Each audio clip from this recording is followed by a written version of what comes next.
Up with Dr. Leyland.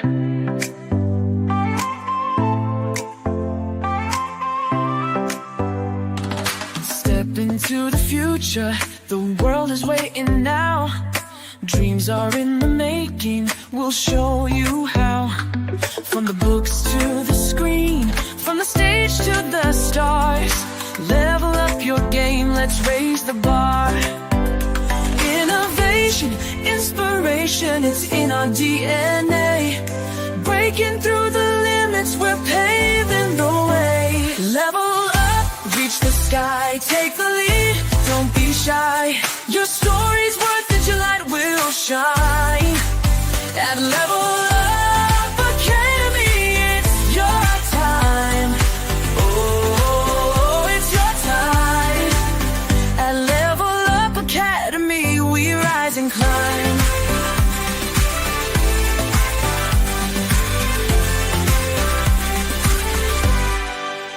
Empowered in your passion, your voice will be heard. Building a legacy with every word. From podcasts to pages, from business to art. Level Up's the place where it all can start. With heart and with vision, we're chasing every goal. Together we'll ignite the fire in your soul. Level up, reach the sky, take the lead, don't be shy. Your story's worth it, your light will shine. At Level Up Academy, it's your time. Oh, it's your time.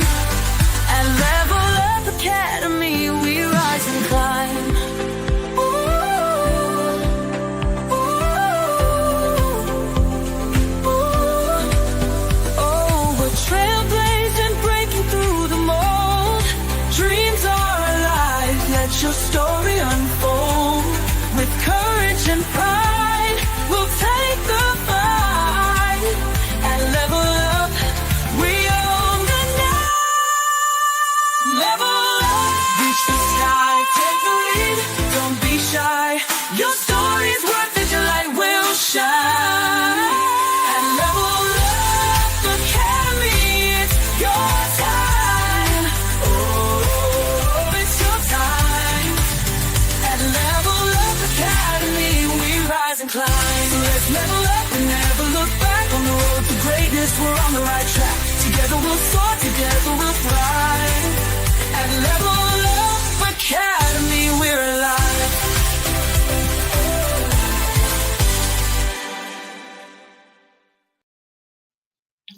Whoa, I love it. Welcome to Level Up Academy podcast by Dr. Leland or Doc Leland.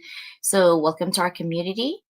And today it's a really important conversation, quite honestly, because we're going to talk about cultural anthropology, right? Miguel has inspired me to really dig deep into anthropology. So a lot of people inspire me to do a lot of things. So welcome to Level Up Podcast. I am your host, Dr. Leland. Happy Wednesday. It is midweek. It is time to stretch 2 more days, and it's Friday. Unlike us, we work 7 days a week. So, full-time job, gig job, right? So that's how we roll. So today I want to talk to you guys about this, okay? Well, on the slides. Let me take it out and put it back on the beginning, actually, since I actually went to the end already. This is the slides called Cultural Anthropology, literally talking about sociology, cultural studies. And I'm going to be joined by my sisters in a minute when we talk about this, because there's one particular platform that has taken reign, that has created so much drama worldwide, especially here in the US, but yet a lot of people are in it for a lot of reasons. And it's really important to actually review this because, okay, if you're a personal user, if you are a business user, or if you're a policy maker, or if you are a bystander. There's no such thing as bystander. One way or another, you're going to be affected by it, whether you like it or not, whether you use the social media platform or not. you're going to be affected by it by the bottom line.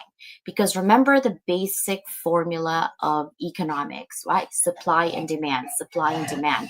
Prices goes up when what? Supplies are less. Prices goes down when supplies are more. And so that's what's happening with TikTok because they have a lot of manufacturing in there. And apologize for my that's Cheerio joining us today. So cultural anthropology, right? What is it? It literally it examines, okay, our culture as a system of shared meanings. What does that mean? What do you mean by shared meanings, CJ? I don't get that, right? It's literally shared meanings of traditions and social practices. Anthropologists really study the rituals and customs and symbols and ways of life across societies and communities. What is sociology then? Since we're talking about cultural anthropology, but what is sociology? Well, it focuses on how culture itself influences social structures, interactions, institutions. It literally studies norm subcultures and the impact of um, diverse cultural information or diverse cultural traditions or customs into social behavior.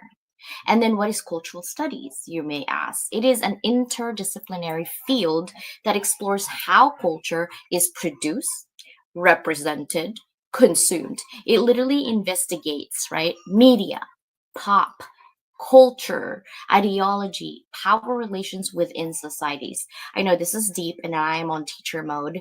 I love talking about it because it's actually relating to what we're going to talk about today. So why do we study these things? Who cares?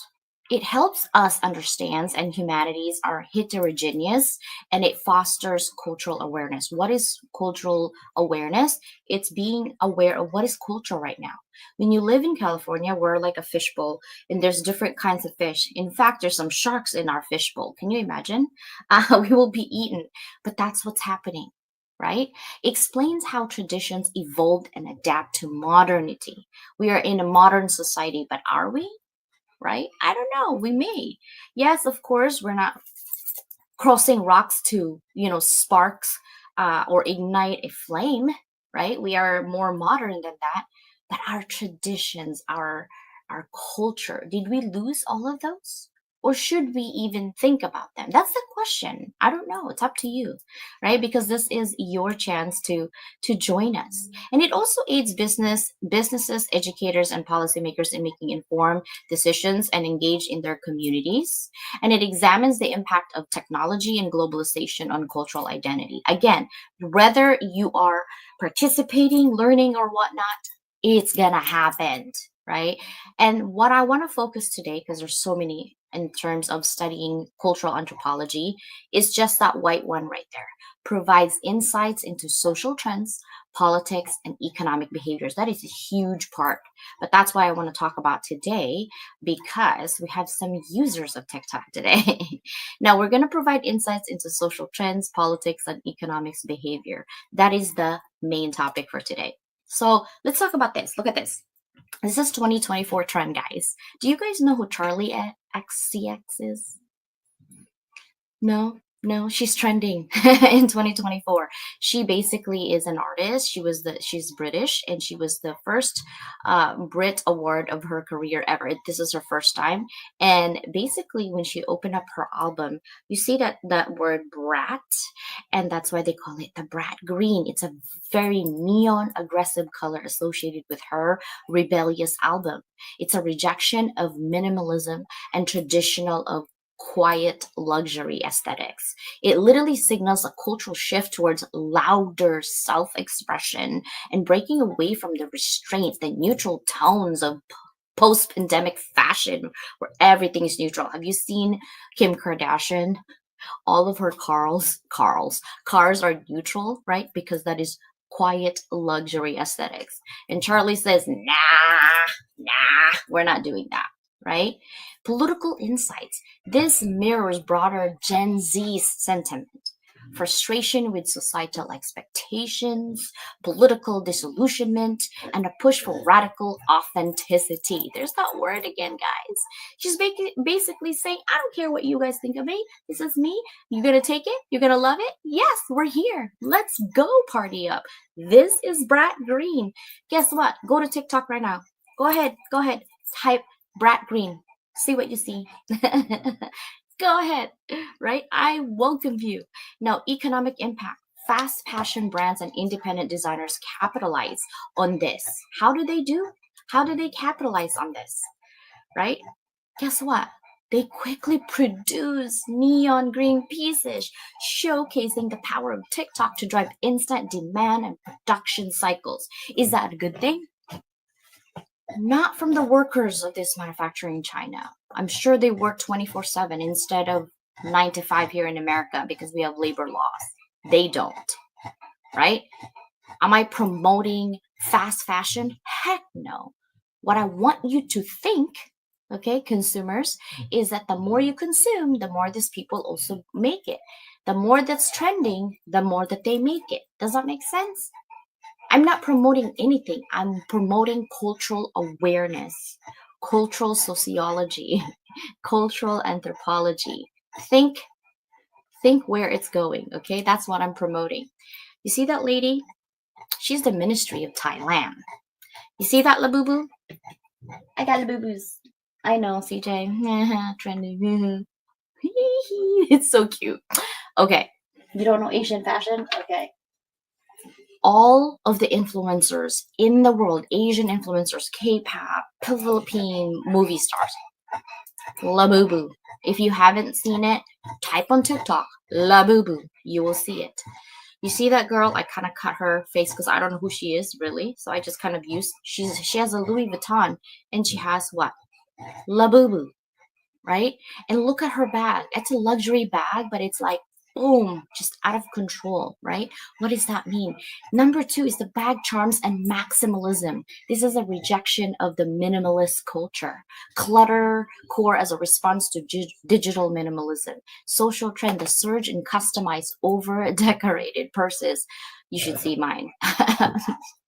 Filled with keychains and charms, represents a reaction against Marie Kondo. Well, she was more of the era of obsession with being minimalist. Like people want to showcase their personality through physical objects, rejecting the algorithm-driven uniform aesthetics. Everybody has to be neutral.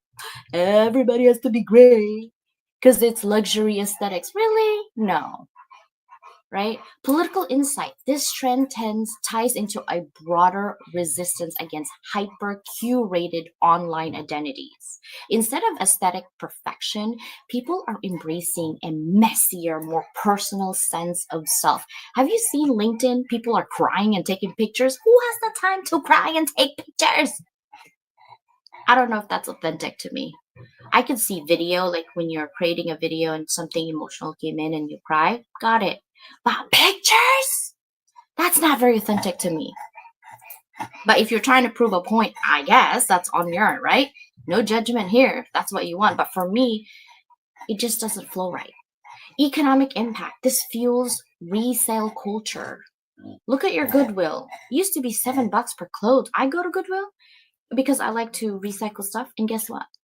Goodwill is like $25. I'm like, huh? What happened?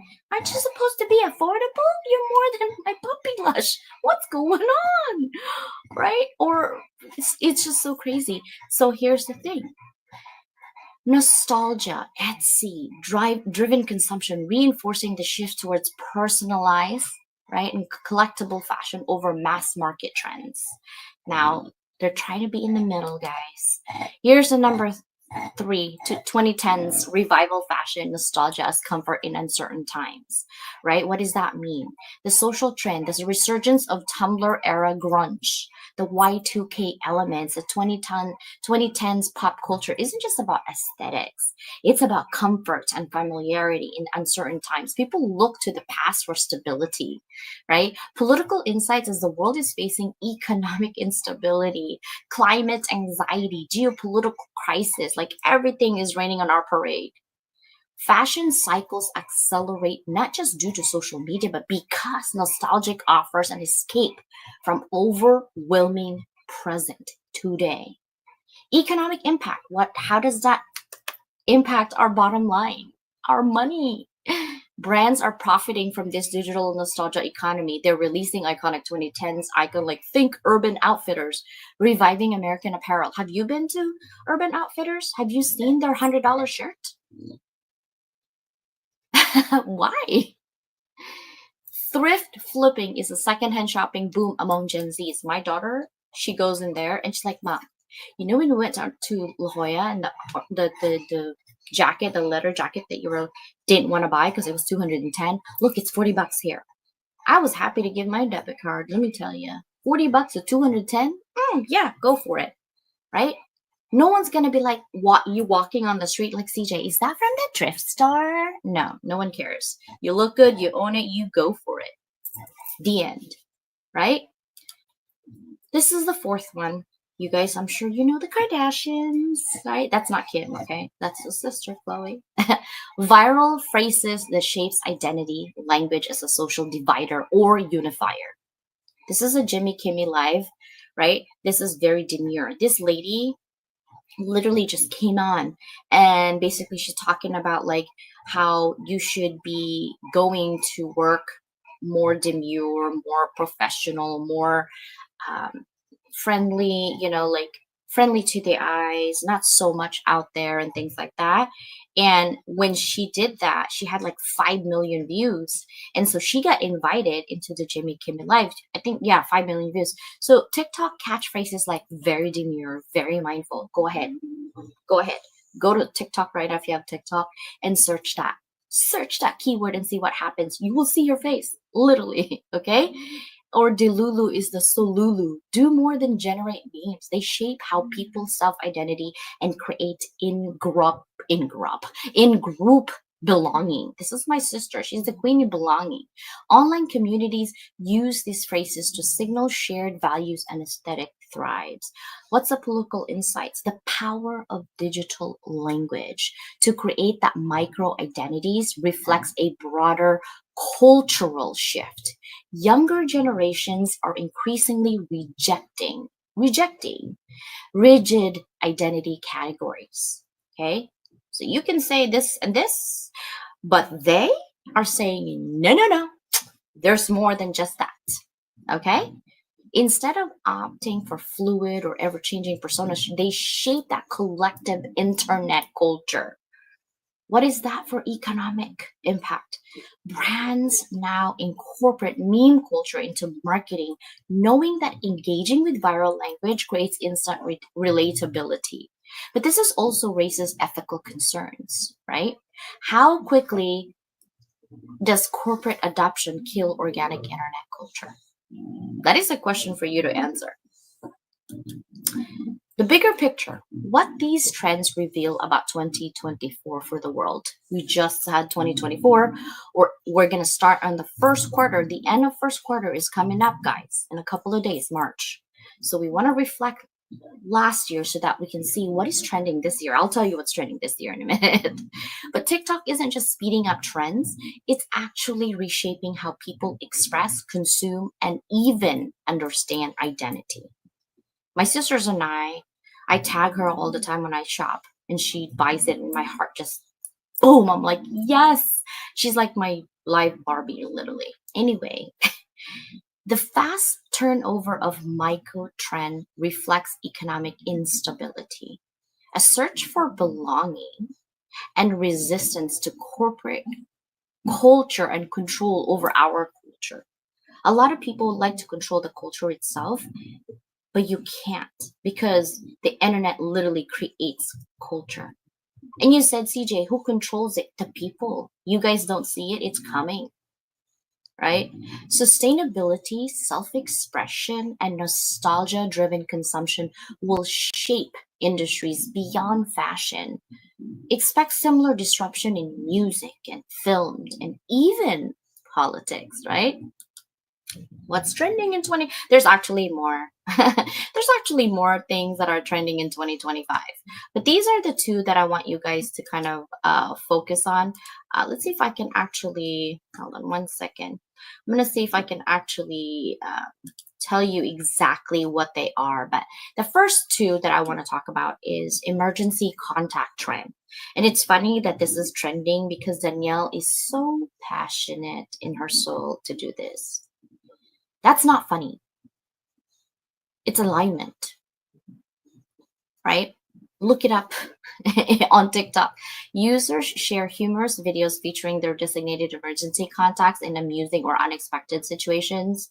This trend, which began in January of 2025, has garnered participation from celebrities like Jessica Biel and Simone Biles. So now it's adding to that widespread, right? Floor time for mental health. This is for Shanda. That's why I put it in here. Emphasizing relaxation and mindfulness. TikTokers are promoting floor time, where individuals lie on the floor to decompress and reduce stress. We live in a world that is full of noise. So many social media, so many trends, so many people to follow, so many things to do. Yet our time has never expanded. It's still 24 hours. We double and triple time our consumption. No wonder we're overwhelmed. Even the most expensive computer can only take so much. How about human? We're pushing ourselves to the brink for what? For what? Are you happy? Right? This practice has been linked to activating the parasympathetic nervous systems, and it offers both psychological and physical benefits. So that is the first two. And the reason I put them in there actually is because of my sisters. Hopefully they'll be here soon. The third one is conservative girl makeup. I will never be trending on that part. I don't do conservative makeup like Demure. No, my makeup will be like boom. I mean, my makeup is pretty okay, right? I mean, I have some blush and stuff. It's not like totally my eyes is muted. Actually, I can do more, but I don't. Um, this is more of a satirical take on conservative women's makeup style because it trends feature exaggerated, overdone looks. The broccoli haircut. Guys, look it up on broccoli haircut is tapered sides and layered curls on top. It continues to be the favorite hairstyle right now for teenage boys. Oh my god, it's hilarious. You should look it up. Indie sleaze, the fashion revival where we're doing the 2010 indie sleaze again aesthetic, right? It's moving from 2024 to 2025. And then with the most aura image with carousels, like they're doing carousels ranking objects, people, or places perceived to have a strong aura, right? Showcasing Gen Z's ability to transform casual language into a viral content. Roasting colleagues. Ooh, I don't know about that. Hashtag suspect challenge, right? And then number 8 is oops, I flipped the camera meme. These are like hot takes or accidentally flipping the camera. Yapping, embracing long-winded conversations. Oh, we could do that all day. We're fine with that one. And then number 10 is Chili Guy meme. It's an animated character standing confidently. The Chili Guy meme is used for dumpling exciting news or relatable situations. And then they add humorous contrast between content and the laid back presentation like that. So, are you guys ready? Hey, I'm early. I love it. Okay, I'm gonna bring in my sisters till I have Susanna for now. No, what do you think? I love it. Yeah, we talk fashion all the time, and it's interesting to see how especially on the fashion side of it, you see where it starts popping up on social media, and then others start following it, and you never know what's going to be next. Yeah, it's just that emotion that people are doing, you know. Um, most memes that I've studied, or most of the trending videos that I've studied, is really people making fun of something, right? Like very demure. Like Bella hates that when I say that. Um, she's like, "Mom, stop. You sound like a meme." Because of the fact that like people have this trend of like overly done everything. And so the satirical piece is, hey, you're gonna need to like lower it down a little bit and calm it down a little bit and be a little bit more conservative, because I think the consumption of the people today is everything out.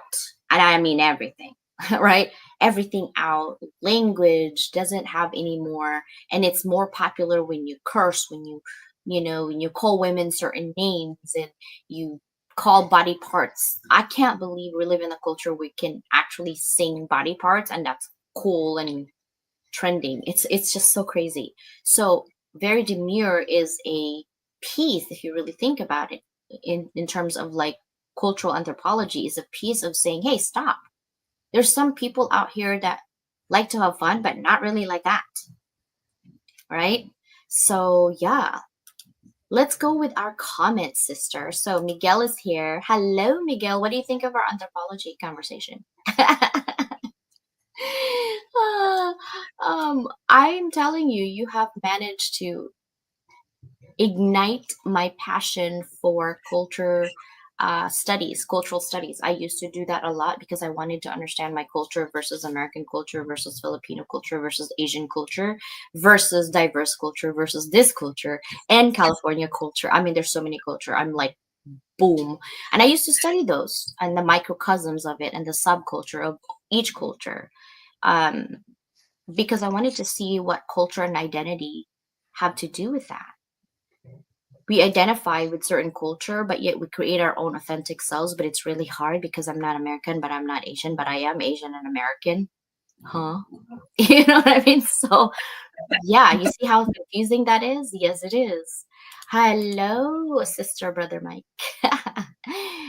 Sister, before me, well, that's 2 years ago, to be honest with you. We've met each other for a year, but we've been friends over like 2 years, really. So, like, Yes, exactly. yeah, before I introduce you to TikTok, what was your buying habits? Like, in terms of like, do you go to Goodwill? I go to Goodwill. I I have to be careful with Goodwill because I'm on the taller side. So it's like I have people in my life, just go to Goodwill, it's cheaper. Go to Goodwill. Well, but I can't find things that are gonna fit me and that I'm willing to wear in public. It's like the stuff that will fit me, I look at it, it's like, it's not me. And that's the other thing too, when we're talking fashion, it's like you want what's gonna be you. So for me, it comes down to Amazon because at least I can, if I see something I like, I can try it. If it doesn't work, I can return it. And it's fairly simple to do. That's kind of where most of it has been. And then I had when it comes to boots, it's like I didn't know how much into boots I was until I saw another gal in a Sephora store who was always in boots. So when I finally talked with her, it's like, where did you get the boots? And so she hooked me up with the boots. And again, the other thing is you're still always looking for the best deal. I mean, just because you're buying new does not mean you're buying expensive. True, true. Guess who's here? Shonda. Good morning or good afternoon, depending on where you are. Right. So I know you're taking a break there because you're a busy woman, but I wanted to get your take. So I don't know if you seen the 2025 trend. The first one is technically for Danielle. It's actually the number one is emergency contact trend. So we're gonna talk about that for Danielle. But the second most popular trending in 2025 is floor time for mental health. I don't know if you know that. It's what now? Floor time? Floor time. So basically where individuals is decompressing on the floor and reducing their stress. And basically they saying, hey, this actually activates your parasympathetic nervous system so that it offers your psychological and physical benefits to calm down. What are your thoughts on that? Because I know you're into mental health. Yeah, I'm into mental health. I think my thoughts are you have to figure out and build your own toolkit of what works for you. And you should have more than one strategy that you can deploy to help you navigate whatever's going on, especially because there's different situations and different locations. The strategy that I'll use out here in public at my daughter's doctor's office is different than the strategy I might use at my house. So figure out what those, I would say, 3 to 5 strategies are. Make that your toolkit and that you know them. And it should be something that you can do internally for yourself, whether it's, I know a lot of people will like take fidgets or things that they can touch for sensory motivation, um, or stimulation. So, but figure out what those things are and where they're best used so that you can navigate life better, because you're going to be in different places in different situations. If you're out in public and you really just can't just go off and you know you're going to have anxiety and stress, what can I use in that situation? And if you think about what those possible situations and stressors are ahead of time and you build that toolkit, um, then as you navigate life, you're better prepared to do that and do that in a successful way where you're not having meltdowns, breakdowns, and things of that nature. And that's just how you keep yourself well. So I think grounding, laying on the ground, that's perfect, especially in this environment where we want to be close to the climate and nature and all of that. But build a very robust toolkit. 3 to 5 is a good place to start. And for what we do with kids are so into music and things of that nature, music, streaming videos, and video games. So we also teach them strategies for that. You know, do they know when they're getting stressed? Are they realizing when the music or the different tempos are moving their emotions? So we teach mindful music selection for that purpose, so you can actually start being the master of your own emotions. Um, when you learn how to control them and just think of it as resources and toolkits and strategies, um, then you're in charge. You don't have to let the situation overtake and overwhelm you. You can actually say, okay, I'm in control of this. I'm in control of how I react to this. I don't know what's coming, but I do know I have a list of things I can do to make sure I manage it better. I love it. I wanted to start laughing because when I said like lay on the floor and you're like, I'm at my daughter's doctor's office. Can you imagine? You just go lay on the floor in that entrance. You're like, what are you doing? Shh, I'm trying to take a breath. I'm like, do I need to go 911? What's going on? The ladies would probably go if I lay on the floor and I'm like, what is she doing? I'm grounding. That needs to be a video. Oh my gosh, that's just, I don't know, my ADHD self just went, okay, I'm gonna go lay down on the floor now because I'm stressed about this. Like, oh my gosh, that was so funny. But you're right. I think what I usually do when I do grounding, when I'm in public, obviously I can't lay down.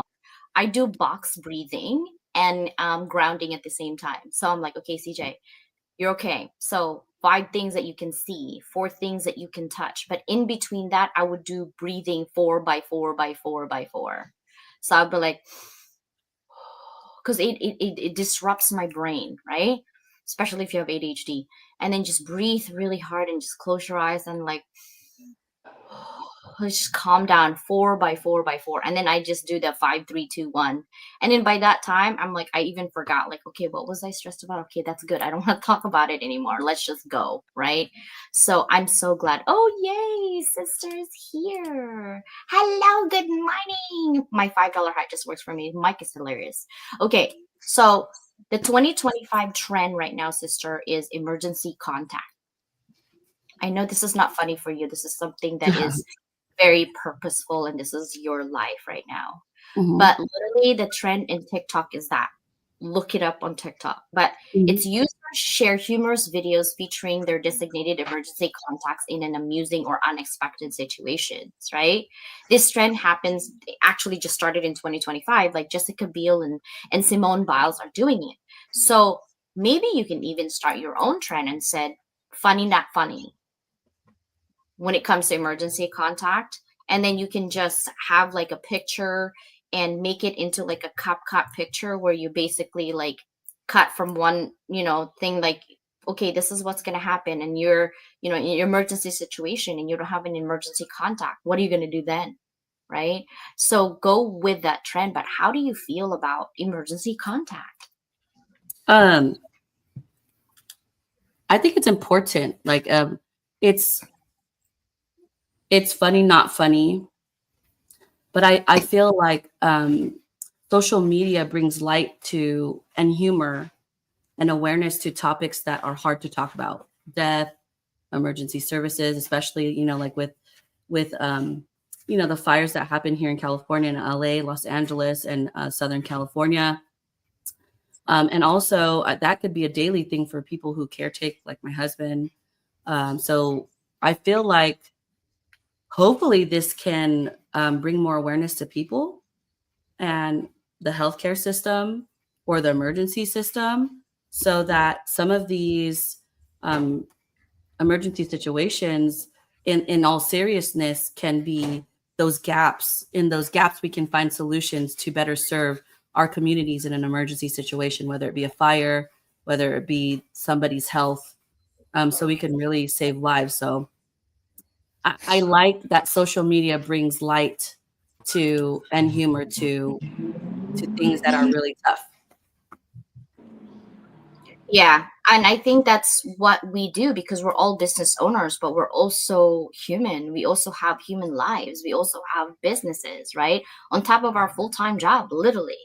So how do we use social media platform like TikTok, who's actually shaping our culture as we speak, our social cultural trends as we speak, not just in the United States, but around the world, right? We're here trying to make a difference. How can we go with the flow, but still stay authentic within ourselves and within our business? What are your thoughts, Susanna? I was just thinking about how these go, and it's trying to go with the flow, or see what's there. One of the things that I see is kind of it's really a detractor when it comes to social media like that, is the algorithm, and how oftentimes it only focuses on whatever it is that you've looked at. So the minute that you might see something that you're interested in, and then if you look at something else, and while this other topic, it's like you want to see more of it, but you look at something else and suddenly that's all you get. And how do you get back to what you want to see? So that algorithm is actually playing a part in how you're going to, what you're going to see, and how you're going to go about navigating the platform. And it's one of those things that I haven't quite figured out how to truly navigate, because I feel like it just does whatever it wants. It doesn't do what I want. Hmm. Well, Shanda, you're going to be promoting. We're part of your crew. We're all part of each other's crew, to be honest with you. It just depends on, like, what do we need? Do we need mental health today? Yes, let's go with Shanda. Wait, what do we need? Do we need more businesses things? Like, yes, let's go with Danielle. Wait, CJ, I need. Wait, do I need? Yes, level up. It's always about like trying to level up, right? I'm like, sisters, I need you. Yes, we're always helping each other, which I love. And it's because we cannot do everything alone, right? So that is really showing to the world that we collaborate, we don't compete. And it actually is better that way, because we have formed trust. Again, guys, trust is like an egg. It is raw inside, okay? You drop that egg, it broke. You can't put it together. You just know, right? So that's what we're trying to build, is trust with each other, and that we take care of each other's heart in everywhere we go, right? And we take care of each other's business as if it's our own. But we also need to pay attention on the outside. This is called PES analysis, political, economic, social, cultural, and technology. Shonda uses technology to help her business with kids. And you're like, huh? How does that? No, because like she said, games, video games, music, right? And I literally fully understand tonality when I went this weekend, and I will be bringing her. She said yes yesterday on sound healing. She went to Turkey. She goes everywhere for sound healing. And I could not believe like 5 or 8 of her bowls were like 25 grand. I'm like, huh?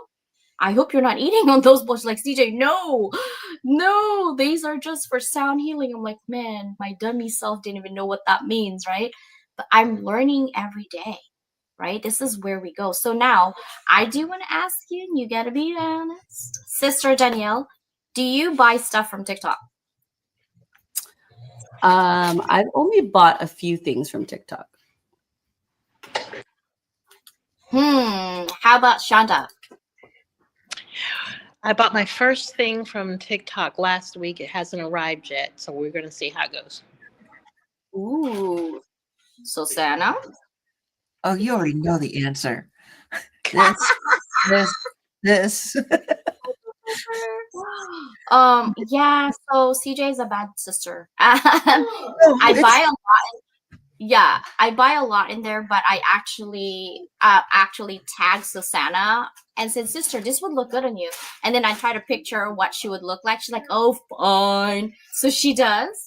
And then I see her like, "Look, I have that wig too." And I'm trying to tell her, "Hey, buy this one. This is actually really affordable." And it's straight. I'm like, "Oh, it's not curly." And then look, we're both wearing black. We didn't even talk about each other's black, right? And our lipsticks are red. I'm missing my glasses for black, but that's literally what we have with TikTok. But imagine there's also a lot of people not just buying it, but now they're competing with Amazon, by the way. It used to be a month where you get your stuff, and I'm like, ugh. But now it's 2 to 3 days. You have it, actually, right? So Shanda, how do you see yourself using this platform to help with your business? This platform, as in the platform they're on now, or TikTok? TikTok and social media in general. Okay. That's where kids are. And then there's so many people, organizations, and traditional counseling that does not want to embrace it. But we are at pandemic levels for youth suicide and mental health.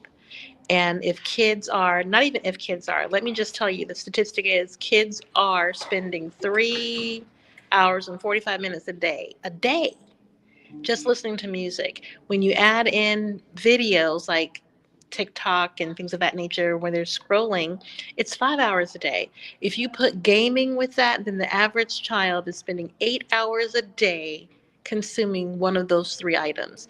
If we are going to turn this suicide prevention or this suicide trend around in our nation and save an entire generation of kids, we have to meet them where they are. So we have to put the strategies and put the interventions in the music. And that doesn't mean elevator music. It doesn't mean we're yodeling and all that. No offense against yodeling. But we have to make the interventions sound like what they are used to listening to. Because now, just imagine, let me just put you on a little, imagine this scenario. You've got a child that has gone through music and mental resilience with our company.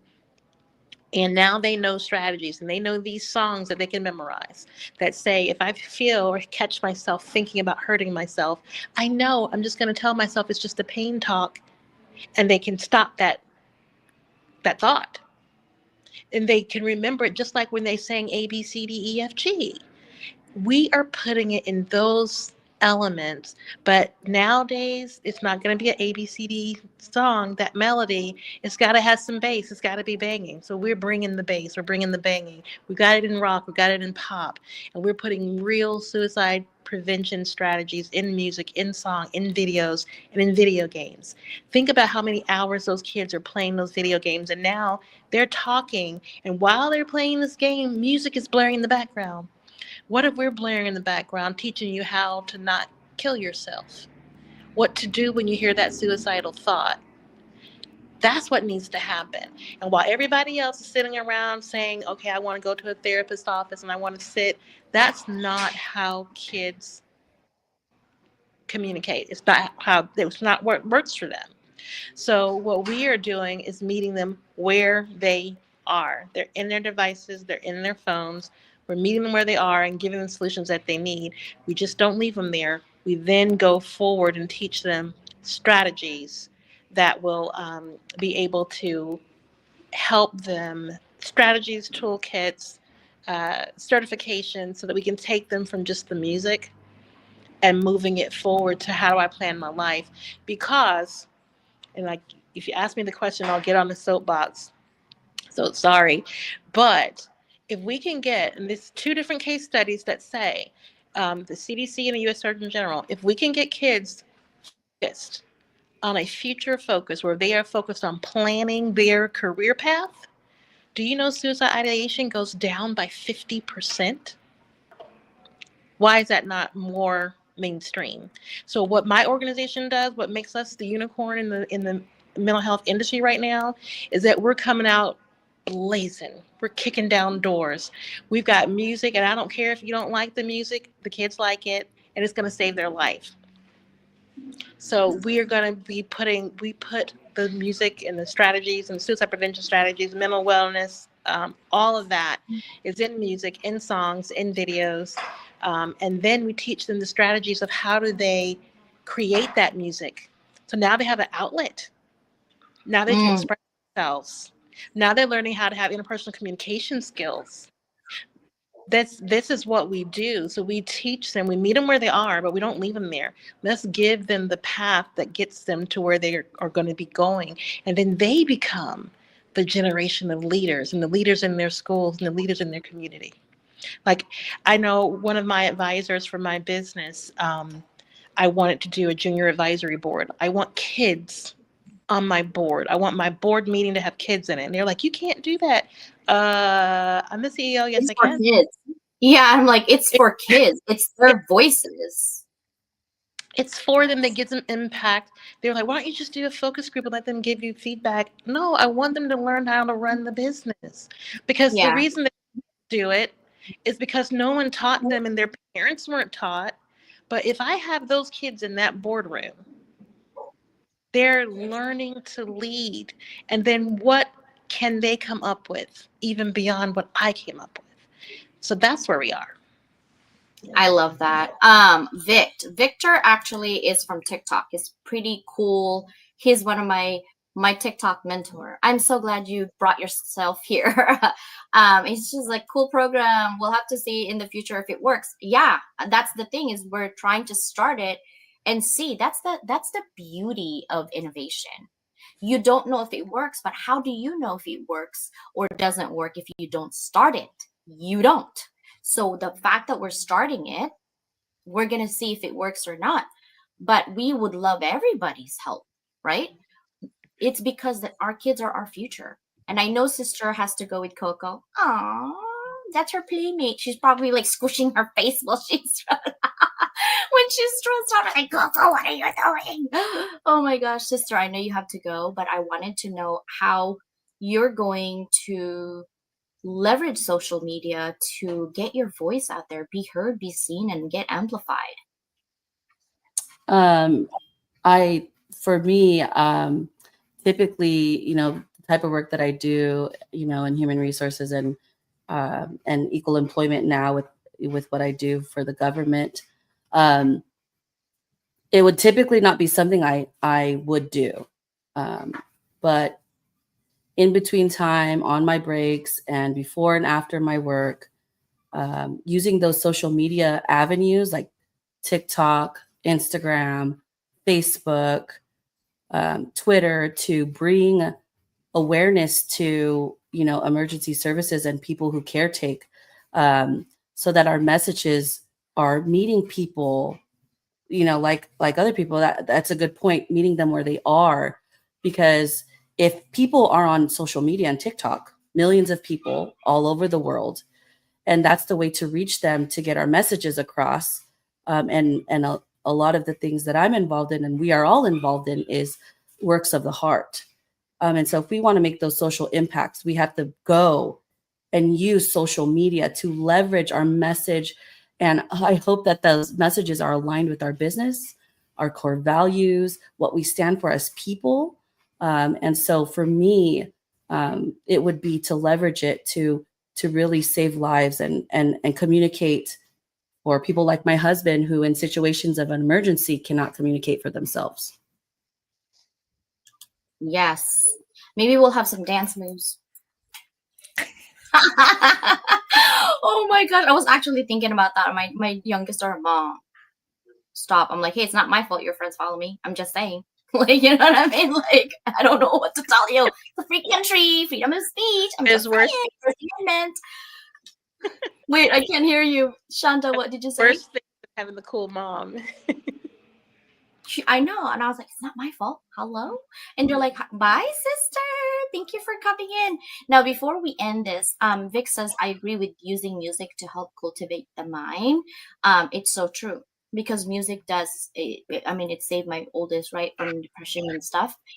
She did create music on the time that you need. I think music, what it does, it's a repetition, the tone. There's something about tone and vibe. Like I was telling my youngest too, there's certain music that I'm like, gives me a migraine, or certain music like, whoa, this calms me down, right? And even tapping, right? Sometimes people tapping, it irritates me, but some other tapping calms me. It's so weird. Some people do meditation that irritates me, and some people do meditation that calms me. So it really is like the tone. I think your energy is giving certain tone when you do it. And even when people perform, right? There's ones that you can really tell if they're really like into it, or they're like doing it just for the sake of doing it. I think people who have heart and who have passion, who's really truly doing it for that, it's really amazing. And if you look at the viral moments of these people, when you're looking at it and you're like, I don't understand why this thing is viral, like I don't get it. It's okay if you don't get it. Some people are getting it. That's what I love. Last minute conversation before we go. Sister Susanna, how would you use the platform? I already know how you're using it, but how would you use the platform to increase visibility on belonging? I use it. I mean, right now it's trying to get the message out, and part of it too is understanding or trying to learn what platforms like what, because each platform is a little bit different. So the message that you're going to put out there has got to be, in some ways, you probably have to have something a little different. Whatever you put on TikTok may not be the same thing that's going to work on Instagram or LinkedIn. So part of it is trying to get the feel for what each platform is really going to run with, what it's going to connect, hook, and run with. And then just trying to create that sense. If I'm talking belonging, then trying to get people to think about their world, their circles, and who within their circles can they actually drop the mask with versus who do they have to keep the mask on. And that starts giving you an idea as to where the belonging lies. I love it. How about you, Shonda? Well, it's strategic for me, a couple of different things without giving away any, like, secrets or whatever. But since we know that's where they are, we need to have the message. We need to have that message repetitively. They're bombarded with so many things, but if we coordinate our efforts and you get these positive messages and these strategies that you learn over here with your therapist or with your school, and your parents reinforce it, and then how powerful could it be if it's reinforced in the social media that they're just hanging out with, because that's where they want to be. So I think we have to also make sure that we're very intentional about counteracting some of the negative things that are out there. So the good thing is that we can give them what they need, when they need it. But the other thing is there's a lot of these challenges that are harmful and dangerous and that could kill your children. And kids don't always see, several steps ahead of what that danger could be. So if we can put those helpful things out there in a way that they will engage with, and then keep reinforcing those messages, reinforcing those strategies, coming in with celebrities and people, influencers that can say the same thing. Because if mama says it, it's, oh, that's mom. You know how your mom is. But if cool auntie says it, and if I saw, you know, Level Up Academy, CJ, and you've got hundreds of thousands of followers, then they're getting that same reinforcement. And I think that's one of the things that are missing when we're dealing with our youth. We're constantly giving kids adult designed solutions. When we figure it out, that we need to tailor things for how they think, because what they think is going to be very emotional. They don't have the control of their emotions yet. So we have to meet them where they are and give them the skill sets and tools and resources to grow into something different. That's what we need to do. But without reinforcement, it's not going to stick. And this is where they are. This is where the reinforcement needs to come in at. I love that, Shanda. You're right. Sometimes you have to have influencers who actually influence their ideas, or at least spark that idea of, wow, there's a difference. There's some other thing that I can do. And I love this conversation because you're like, CJ, anthropology, cultural studies, that's kind of boring. I'm like, for you, but here's the thing. I think we live in a world where everything is customized, right? That's why you said meet them where they're at, because that's customization. And why is it better? It's better because you're filling my needs, and I don't feel like just another number or just another kid or just another person. You're talking to me as CJ, not CJ as Asian American Filipino. Like, you're talking to me as me, because if you're blanketing all the solutions to all Asians are like this. No, there's so many different types of Asians. All Filipinos are like this. No, I didn't even grow up like that within the like, you see what I mean? So customization is actually better because you're filling in that gap of each individual, and I love that. So that's why I love cultural anthropology, because it helps us understand, right? Understand that there are different thoughts out there. There are diverse understanding of different cultures. It reduces our bias when we better understand other people. Also bridge that gap between different communities, different needs, different children, different culture, right? Use in business and marketing and human rights and international relations and even social media analysis, like TikTok trends shape cultural identity. That's why I want you guys to pay attention. You're like, what is always so? Does she work for TikTok? I'm like, TikTok, do you hear me? You should hire me, actually. I've been talking about you for a while now. And how you make money. I mean, seriously, people are asking me like, CJ, are you secretly working for TikTok? I'm like, I wish you paid me, but no. I love just looking at companies with cultural anthropology because it seeks the answer. Why do people do what they do? Nobody can actually answer that. Like the straight up answer. But if you look at what's trending, you could see why people do what they do. It's because they want to have that belonging, right? They want to have that sense of belonging. They also want to have that sense of like, see me, see me. It's not a matter of like, oh, they have low self-esteem. We automatically just have our bias kick in and said, because they want to be seen, they have low self-esteem. That's not how it works in real world. Just because you want to be seen is because you're so passionate about your message out there. So thank you both for being here. I know it was last minute. And Frank, it's replay. You can always watch us all the time. You probably get sick and tired of pause and play. But thank you so much for being here. I love everything that you guys stand for. And you will see these people always because they're my sisters. And we are moving towards a community of mental health and mental wellness. We're also going to be moving community of sense of belonging. These are my queens, okay? And we're also going to be looking at people who do business who are actually passionate about what they do. But first, I want to know why you're passionate of what you do. So that's what I bring in people that way. So have a beautiful Wednesday. I will see you tomorrow with Mike. Speaking of the magic of communities, we will be here again at 9 a.m. PST. Bye, everybody. Okay, you guys can't just go without dancing. Oh, here we go. Come on, baby. We gotta do this. Look at Shannon. It's time to rise, unlock your potential, reach for the skies, transform pain to purpose, find clarity. I don't hear your song playing. Your song is actually really good. I like it. Collaboration fuels us together. We thrive. Yeah, baby. Academy. Dreams come alive. Woo! Bye, everybody. See ya.